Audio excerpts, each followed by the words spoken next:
जय हिंद दोस्तों, स्वागत है आपका अपने YouTube चैनल रेल रिव्यू में। दोस्तों, रेलवे में जब आपका फाइनल सिलेक्शन होता है तो उसके बाद आपकी ट्रेनिंग होगी। ट्रेनिंग के बाद आपकी एग्जाम होती है। अगर आप उस एग्जाम में फेल हो जाते हो तो क्या होगा, क्या आपको जॉब से बाहर कर देंगे या आपको कौन कौन से नुकसान है जो आपको ट्रेनिंग में फेल होने के बाद उठाने पड़ते हैं। तो ऐसा नहीं है कि कैंडिडेट ट्रेनिंग में फेल नहीं होते, काफ़ी सारे कैंडिडेट ट्रेनिंग में फेल होते हैं। उनके बाद उस ट्रेनिंग में फेल होने के बाद उनको कौन कौन से नुकसान होते हैं, आज हम इस वीडियो के माध्यम से चर्चा करेंगे। तो जो इस चैनल पर नए हैं वो इसे सब्सक्राइब कर सकते हैं। चलिए आइए वीडियो शुरू करते हैं।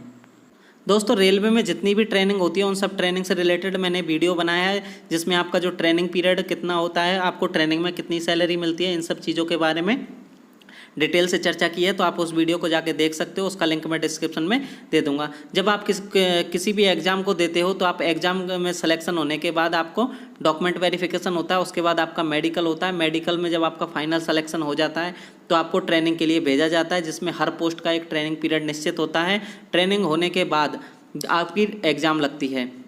जब आपकी एग्ज़ाम लग जाती है तो आपको जब तक रिजल्ट नहीं आता तब तक आपको लाइन ट्रेनिंग के लिए भेजा जाता है। जब आप लाइन ट्रेनिंग कर रहे होते हो उसी दौरान आपका रिजल्ट आ जाता है, या तो कभी कभी 15 दिन में भी आपका रिजल्ट आ जाता है, या कभी कभी महीना से 1.5 महीने तक का टाइम भी लग सकता है। फिर आपका रिजल्ट आने के बाद यदि आप रिजल्ट में पास हो गए तो उसके बाद आपको फाइनल पोस्टिंग दे दी जाती है। अगर आप रिजल्ट में फेल हो गए तो क्या होता है, इसके बारे में हम आगे देखते हैं।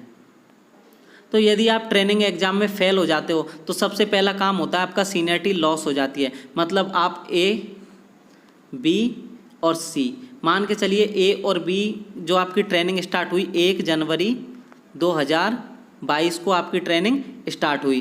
अब ए और बी ट्रेनिंग में पास हो गए और जो सी कैंडिडेट है वो ट्रेनिंग में फेल हो जाता है। तो उसके बाद जब सी कैंडिडेट फेल हो जाता है तो ऐसा नहीं है कि उसको बाहर कर देते हैं, नहीं, उसकी दोबारा एग्जाम होती है। लेकिन दोबारा एग्जाम कब होगी, क्योंकि वो अकेले कैंडिडेट की एग्जाम तो करवाएंगे नहीं कि आप सिंगल हो उसकी एग्जाम करवा ली। जब भी कोई नया बैच आएगा तो उस बैच के साथ आपकी एग्जाम होती है।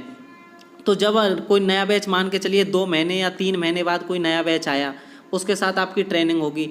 फिर उसके बाद जब आपका रिजल्ट आएगा, रिजल्ट आने के बाद आपको, अगर आप पास होते हो तो आपको पोस्टिंग दी जाएगी, अगर आप फेल होते हो तो आपको पोस्टिंग नहीं दी जाएगी। तो ये जो 2 कैंडिडेट हैं इनको पहले ही पोस्टिंग मिल जाएगी और आपको पोस्टिंग लेट मिलेगी। तो जो आपकी सीनियरिटी है इन 2 कैंडिडेट से आपके डाउन सीनियरिटी में चले जाओगे, तो इन दोनों को प्रॉफिट हो जाएगा और आपको लॉस हो जाएगा। तो जो सबसे बड़ा जो नुकसान है वो है आपका सीनियरिटी लॉस का। आपकी जो सीनियरिटी है वो लॉस हो जाती है। जो भी आपका बैच रहेगा उसमें आप जूनियर हो जाओगे।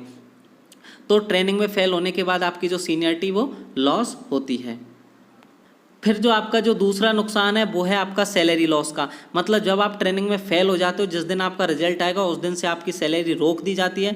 आपको उस दिन से जब तक आपकी एग्ज़ाम नहीं लगेगी, उस एग्ज़ाम का फाइनल रिजल्ट नहीं आएगा, आप जब तक पास नहीं हो जाओगे तब तक आपको सैलरी नहीं मिलेगी। और जो कैंडिडेट आपके साथ एग्ज़ाम दिए थे वो पास हो गए, उनको सैलरी मिलती रहेगी, सिर्फ आपकी सैलरी रोक दी जाएगी। तो जो आपका जो सेकेंड जो नुकसान होता है वो है आपका सैलरी का, आपको सैलरी नहीं मिलती है। और उसके बाद मान के चलिए आपकी 2 से 3 महीने, कभी कभी 4 से 5 महीने बाद आपकी एग्ज़ाम हुई, उसके 1 महीने बाद रिजल्ट आया।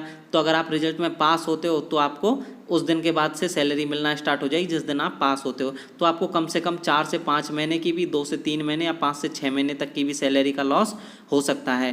तो अब ट्रेनिंग में फेल होने के बाद आपको जो दूसरा नुकसान है वो किसका होता है, सैलरी का होता है। तीसरा जो आपको होता है वो है स्ट्रेस। जब कोई भी कैंडिडेट अगर मान के चलिए CBT 1 CBT 2 पास करके आया, डॉक्यूमेंट वेरिफिकेशन और मेडिकल सब एग्जाम पास करके आया, उसके बाद यदि है वो एग्जाम में, ट्रेनिंग एग्जाम में फेल हो जाता है तो उसको एक स्ट्रेस आ जाता है, क्योंकि जो उसके साथ के जो उसके कलीग्स थे वो एग्जाम पास करके उनको फाइनल पोस्टिंग मिल गई होती है, लेकिन आप अकेले रह जाते हो। तो आपको जो स्ट्रेस है वो आपका स्ट्रेस बढ़ जाता है। तो एग्ज़ाम में आप अच्छे से तैयारी करिए। ऐसा नहीं है कि एग्ज़ाम में फेल होते ही होते हैं, ऐसा भी नहीं है। अगर आप थोड़ी सी भी तैयारी करोगे तो आप एग्ज़ाम में पास हो जाओगे। ऐसा नहीं है एग्ज़ाम कोई बहुत टफ होते हो, लेकिन एग्ज़ाम नॉर्मल भी नहीं होते। मतलब अगर आप थोड़ी सी भी तैयारी करोगे तो आप पास हो जाओगे। अगर मैं मेरे साथ के बैच की बात करूँ तो हमारे बैच में 60 कैंडिडेट में से 2 से 3 कैंडिडेट फेल हुए थे स्टेशन मास्टर में। फिर हमारे साथ एक ट्रेन मैनेजर का बैच चल रहा था, उसमें तो 60 कैंडिडेट थे, उनमें से 27 कैंडिडेट ट्रेनिंग में फेल हुए थे। तो इतने मैक्सिमम इतने कैंडिडेट भी फेल हो सकते हैं, और कम से कम 2-3 कैंडिडेट, 1-2 कैंडिडेट तो कम से कम फेल होते ही है। कुछ कैंडिडेट अपनी लापरवाही की वजह से फेल होते, कुछ एग्जाम नहीं देते या कुछ का और कुछ कारण रहता है, तो इस तरह फेल हो जाते हैं। तो जो ट्रेनिंग में फेल होने पर आपका जो स्ट्रेस है वो भी बढ़ता है। तो ये आपको जो तीसरा नुकसान होता है वो आपका स्ट्रेस का होता है। फिर एग्ज़ाम में फ़ेल होने के बाद क्या होगा, अगर आप एग्ज़ाम में फ़ेल हो जाते हो तो आपकी दोबारा एग्ज़ाम होगी। अब जो एग्ज़ाम वो कैसे होती है, मान के चलिए आप किसी पोस्ट पे भर्ती हुए, मान के चलिए स्टेशन मास्टर पोस्ट पे भर्ती हुए, आप टोटल 200 कैंडिडेट थे, उनमें आपका जो बैच बना था वो 60 कैंडिडेट का बना था, उसके बाद 140 कैंडिडेट और बच गए।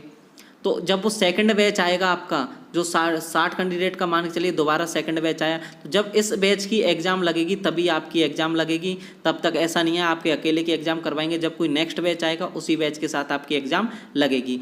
अब मान के चलिए आप टोटल 60 ही कैंडिडेट थे, एक साथ आपकी ट्रेनिंग भी होगी, एग्ज़ाम भी लगी, अब आप फेल हो गए, तो क्या आपकी फिर एग्ज़ाम कब होगी? तो जो ZRTI होती है वो जोनल रेलवे ट्रेनिंग इंस्टीट्यूट, वो काफ़ी बड़ा होता है, उसमें जो RC कोर्स के लिए आते हैं उनकी एग्ज़ाम होती है, या कोई मान चलिए आप स्टेशन मास्टर ट्रेन मैनेजर की एग्ज़ाम होती है, CCTC की भी एग्ज़ाम होती है उसमें, तो आपकी किसी के भी साथ एग्ज़ाम करवाई जा सकती है। ऐसा नहीं है कि आपको स्टेशन मास्टर का बैच आएगा तभी आपकी एग्ज़ाम होगी, कोई भी अगर बैच की एग्ज़ाम रहेगी तो आपकी एग्ज़ाम उसके साथ करवा दी जाएगी, लेकिन कम से कम इसमें आपको 2 से 3 महीने का समय लग सकता है, तो आपकी दोबारा एग्ज़ाम होगी। अगर आप दोबारा भी फेल हो जाते हो तो आपकी दोबारा एग्ज़ाम होगी, मतलब आपको बाहर नहीं करते हैं जब तक आप पास नहीं होते हो, आपको 2-3 चांस मिलते हैं।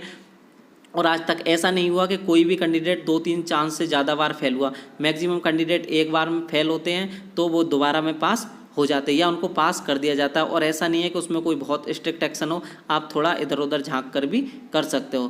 तो इस तरह जो आपकी ट्रेनिंग होती है, ट्रेनिंग में अगर आप एग्ज़ाम में फेल होते हो तो आपको ये 2-3 नुकसान झेलने पड़ सकते हैं। तो आप ट्रेनिंग में थोड़ी अच्छी तैयारी करोगे तो आप आराम से पास हो जाओगे। तो ट्रेनिंग से रिलेटेड आपको किसी भी प्रकार की और कोई क्वेरी हो तो आप हमें कमेंट सेक्शन में पूछ सकते हैं। इसी के साथ मिलते हैं किसी नेक्स्ट वीडियो में। धन्यवाद दोस्तों।